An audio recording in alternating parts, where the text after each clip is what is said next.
एक छोटा सा गांव था, दिखने में बिल्कुल साधारण, लेकिन उसकी जमीन के नीचे छुपा था एक अमूल्य खजाना। उस खजाने की हिफाजत कर रहे थे दो जिगरी दोस्त, रायस्टार और ज्ञान भाई। इन दोनों का नाम सुनते ही दुश्मनों के रोंगटे खड़े हो जाते थे। लोग कहते थे, जब तक रायस्टार और ज्ञान भाई जिंदा हैं, उस खजाने की तरफ कोई आंख उठाकर भी नहीं देख सकता। लेकिन इस गांव की किस्मत में भी लिखा था एक तूफान। उसका नाम था मिस्टर टाइटन। टाइटन एक बेरहम डॉन, जिसकी नजर अब गांव के खजाने पर थी। लेकिन उसे पता था, जब तक रायस्टार और ज्ञान भाई उस खजाने की रक्षा कर रहे हैं, वो उसके करीब भी नहीं जा सकता। टाइटन ने एक शैतानी योजना बनाई। मैं इंतजार करूंगा उस पल का जब रायस्टार गांव से बाहर जाएगा, बस वही मौका होगा हमला करने का। कुछ ही समय बाद रायस्टार को गांव से बाहर एक जरूरी काम के लिए जाना पड़ा। जाते वक्त उसने ज्ञान भाई से कहा, भाई मैं थोड़ी देर के लिए जा रहा हूँ, खजाने की देखभाल तेरे हवाले है। ज्ञान भाई ने सिर हिलाया और बोला, जब तक मैं जिंदा हूँ कोई इस खजाने को छू भी नहीं सकता। जैसे ही टाइटन को रायस्टार के बाहर जाने की खबर मिली, उसने अपने पूरे गैंग के साथ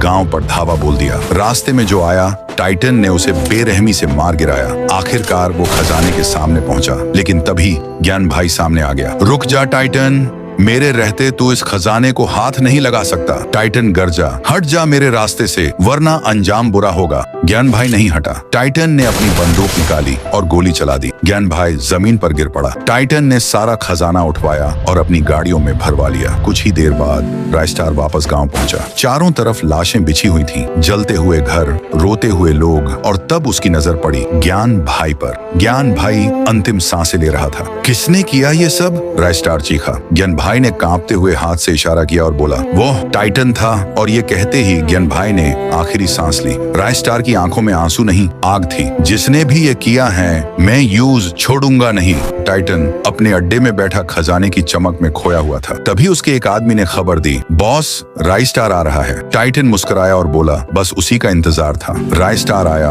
अकेला।